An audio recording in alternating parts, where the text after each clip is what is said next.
Hello, my name's Amy Jasper and I'm in Melbourne, Australia.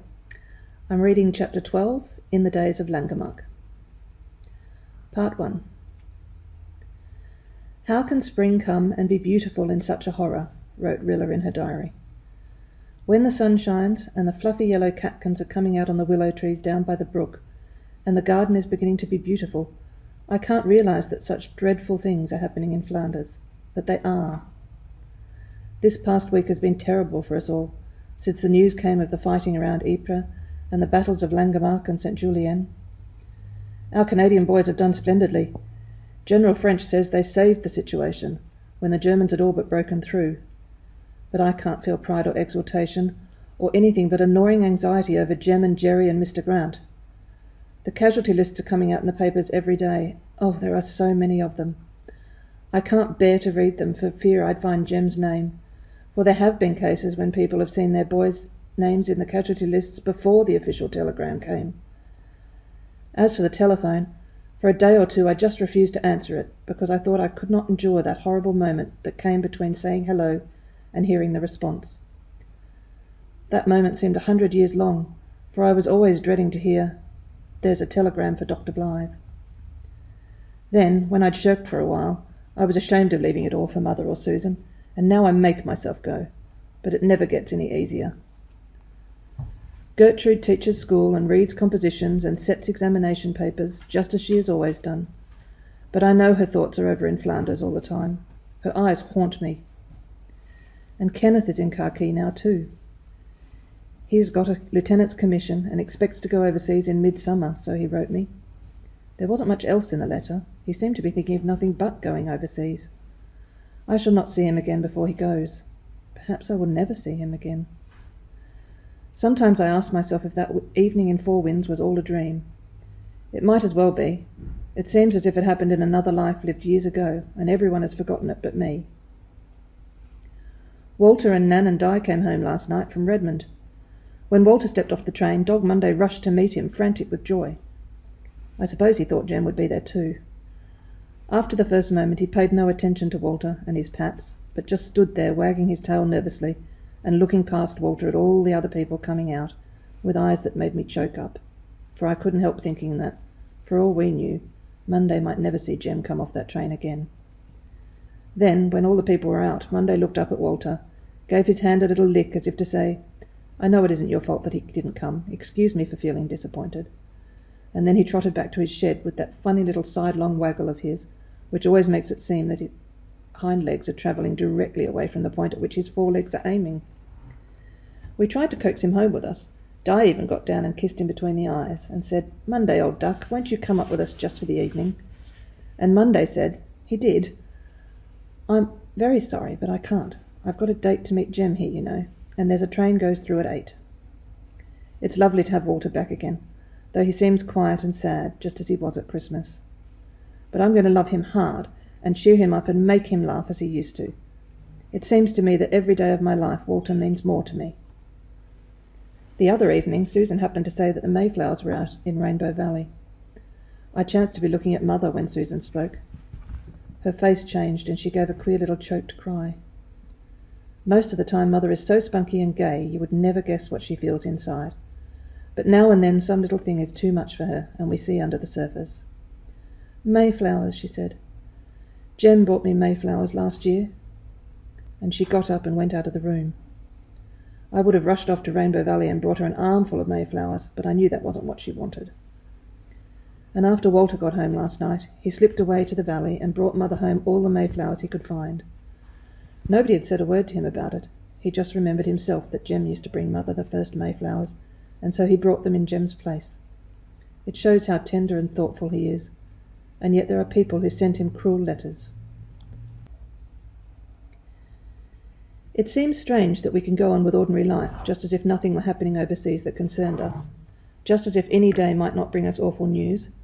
But we can and do. Susan is putting in the garden, and Mother and she are house cleaning, and we Junior Reds are getting up a concert in aid of the Belgians. We have been practising for a month and having no end of trouble and bother with cranky people. Miranda Pryor promised to help with a dialogue, and when she had her part all learned, her father put his foot down and refused to allow her to help at all. I'm not blaming Miranda exactly, but I do think she might have a little more spunk sometimes. If she put her foot down once in a while, she might bring her father to terms, for she is all the housekeeper he has, and what would he do if she struck? If I were in Miranda's shoes, I'd find some way of managing Whiskers on the Moon. Yea, verily, I would horsewhip him, or bite him, if nothing else would serve. But Miranda is a meek and obedient daughter, whose days should be long in the land. I couldn't get anyone else to take the part, because nobody liked it, so I finally had to take it myself. Olive Keith is on the concert committee and goes against me in every single thing.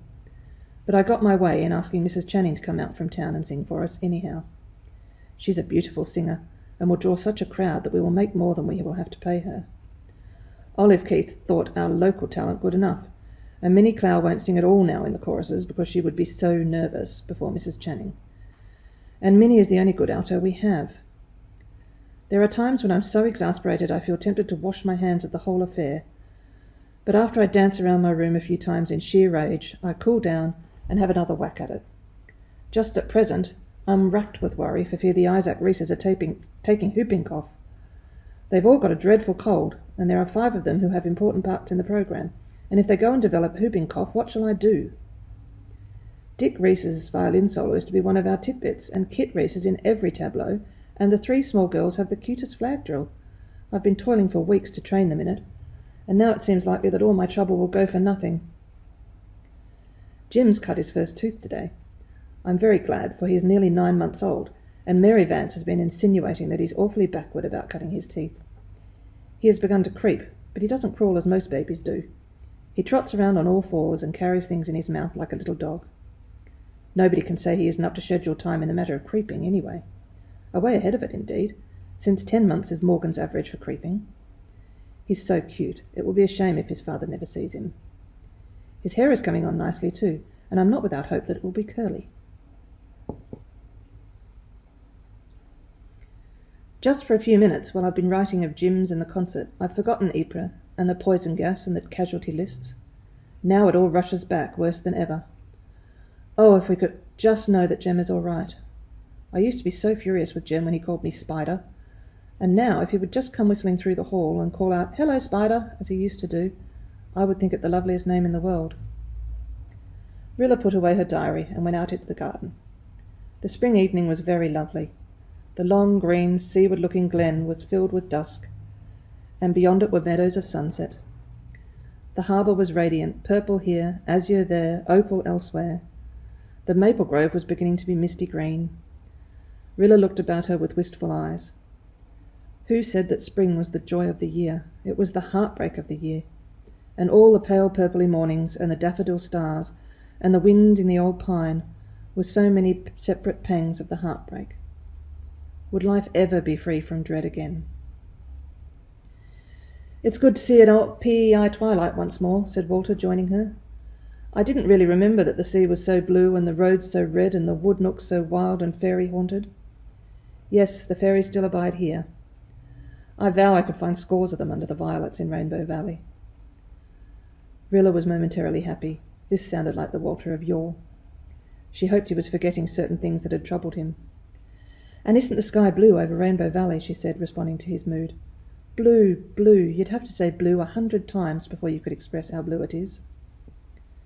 Susan wandered by, her head tied up with a shawl, her hands full of garden implements.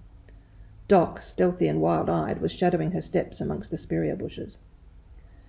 "The sky may be blue," said Susan, "but that cat has been hired all day, so we will likely have rain tonight, and by the same token I have rheumatism in my shoulder." "It may rain, but don't think rheumatism, Susan. Think violets," said Walter gaily. Rather too gaily, Rilla thought. Susan considered him unsympathetic. "Indeed, Walter dear, I do not know what you mean by thinking violets," she responded stiffly, "and rheumatism is not a thing to be joked about, as you may some day realize for yourself. I hope I am not of the kind that is always complaining of their aches and pains, especially now when the news is so terrible. Rheumatism is bad enough, but I realize, and none better, that it's not to be compared to being gassed by the Huns." "Oh, my God, no!" exclaimed Walter passionately. He turned and went back to the house. Susan shook her head. She disapproved entirely of such ejaculations. I hope he will not let his mother hear him talking like that, she thought, as she stacked her hoes and rakes away. Rilla was standing among the budding daffodils with tear-filled eyes. Her evening was spoiled. She detested Susan, who had somehow hurt Walter. And Jem. Had Jem been gassed? Had he died in torture? I can't endure this suspense any longer, said Rilla desperately. But she endured it, as the others did, for another week. Then a letter came from Jem. He was all right. I've come through without a scratch, Dad. Don't know how I or any of us did it. You'll have seen all about it in the papers. I can't write of it. But the Huns haven't got through. They won't get through. Jerry was knocked stiff by a shell one time, but it was only the shock. He was all right in a few days. Grant is safe too. Nan had a letter from Jerry Meredith. I came back to consciousness at dawn, he wrote. Couldn't tell what had happened to me, but I thought I was done for. I was all alone and afraid, terribly afraid. Dead men were all around me, lying on the horrible grey, slimy fields.